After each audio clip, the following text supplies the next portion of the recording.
I don't have any Japanese American friends that are here, but I do have friends from high school that are here. Um, One is Konishiki. He was in the same high school as me, and pretty much my senpai, my elder, which helps me out a lot, gives me advice on a lot of things because he's been here longer. Um, he's experienced the same thing.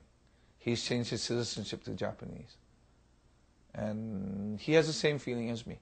He's American. He tells me, oh, you turn Japanese, you don't need to pay the something about taxes. It helps him out. The taxes are different for foreigners. And he says stuff like, yeah, I got two passports now. I can go, when I go into Hawaii, I use my American passport. When I come to Japan, I use my Japanese one. I don't know how that works, but apparently to him, it's in his heart, he's American. Hasn't changed. His name has changed to a Japanese name, but his friends and his family still call him as his Salivati Sanoy.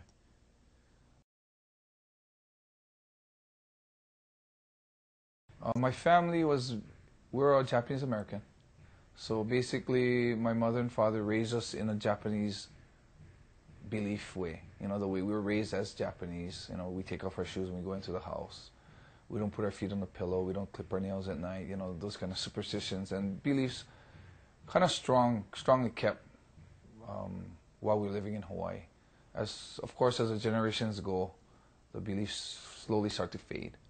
But I think being a fourth generation, I think I still had a lot still left in me. So adjustment to Japan wasn't that bad. I've already traced back to the city that I was from, or my roots are from. I've found the kamon, which is this. This is the kamon, the Inoue Hiroshima kamon. This was hard to find. I went into the kamon book, which is a not Inoue, family crest book. Looked up Inoue, and there were hundreds of Inoues. Every family has their own mark. And so I said, okay, I had to call my grandfather. He found out he was from Hiroshima. I went into the Hiroshima Inoue. And then I had like 30, 40 of them. And I was about to give up. I was thinking, I'm just going to choose the nicest one. No one would never know. And just tattoo it on my body. And then so happened, my father called me one day and said that there was a mon, a family crest up at his mother's place, the Inoue house. So I had him take a picture, send it to me, and we found exactly which one it was. So yeah, I went down enough that far to find what city I'm from, Hiroshima, and my family crest. All the verbal etiquette, the mannerisms in Japan, which is a lot compared to different countries. I had no idea what they were. You know, I didn't know I shouldn't drink before the elder. Before, we sit down we were with some company president, and we get our drinks, or he doesn't get his drink yet, and I'm like just sipping mine already. I didn't know I couldn't do that. Before you eat itadakimasu, after you eat gotsuhama, I didn't know those words. The problem with that was me looking Japanese. I was expected to know all that. I mean, if I had blue eyes, blonde hair, and I didn't do that, they would, this gaijin doesn't know the mannerisms here. But because I look so Japanese, I was portrayed as like a rude Japanese in a way. For the people who didn't know who I was. You see a restaurant with a president that really doesn't know me that much, and I'm sitting with the president of the English school, just coming with him, so I'm not really introduced like that. And I'm there just sitting down drinking my juice, and he doesn't even have his. It's not a good impression. So I had a lot of problems with that. Everyone thinking that I know the language. Everyone thinking that I should speak. I got stopped once on the road with the police, and he asked me for my license in Japanese, which I didn't understand at the time because I just came here. And I looked at him and said, I don't know what you're talking about. I'm giving him the registration, which usually people ask first, like registration. And he's asking for my license. And I'm saying, I told him my broken Japanese that I don't understand what you're saying. I'm not Japanese. And he got pissed at me. And, it got really bad, that situation. He actually had to apologize later because I was a foreigner. I really didn't understand what he was saying. Yeah, so, a lot of prejudice in Japan to foreigners. And lo and behold, I was considered a foreigner when I got here.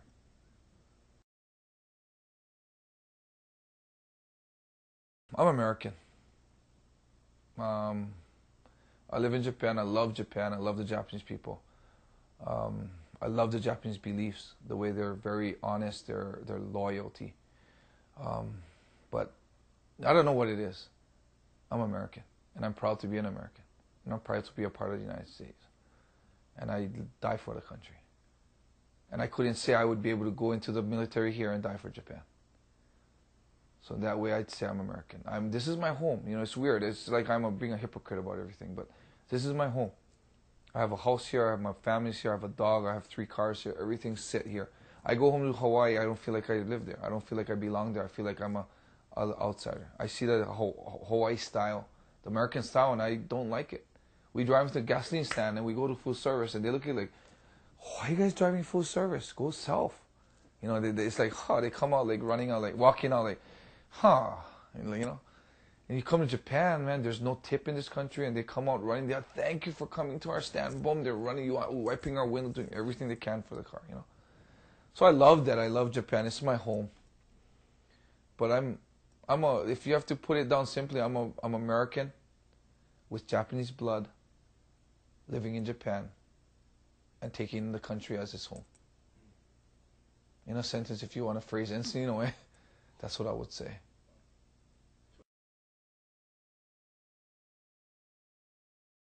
The reason why I came to Japan was because I had an offer to play racquetball, which was my former sport at the time.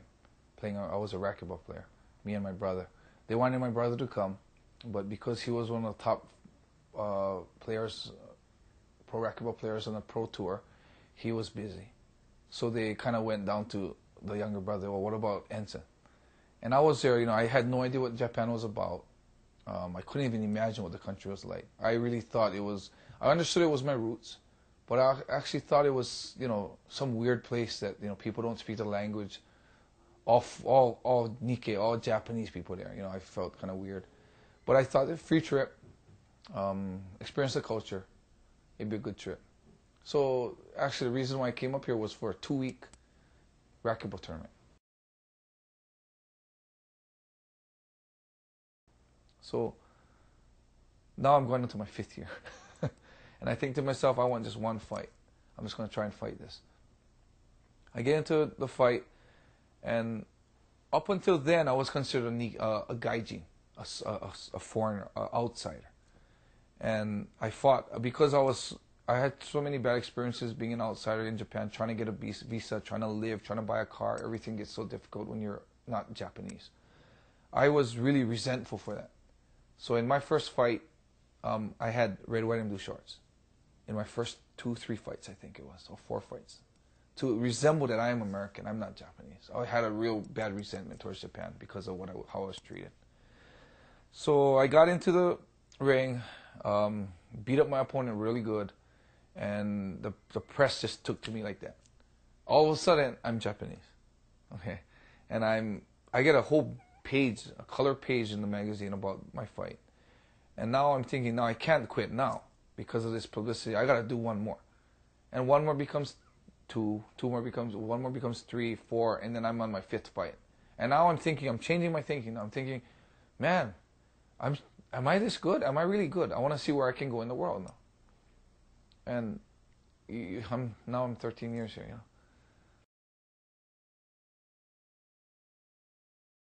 And I'm also flattered that my nickname is Yamato Damashi, which means Japanese spirit.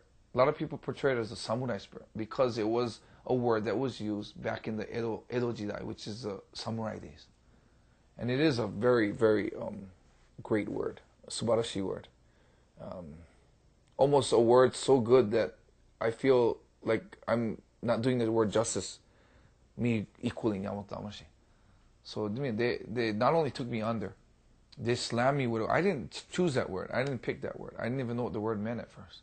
But the mass komi, the press, are the ones who slammed me with that word, saying that you equal Yamato Damashi. You have more Yamato Damashi than Japanese people themselves. And there's some articles that say that Enson is more Japanese than Japanese, which is really flattering for me.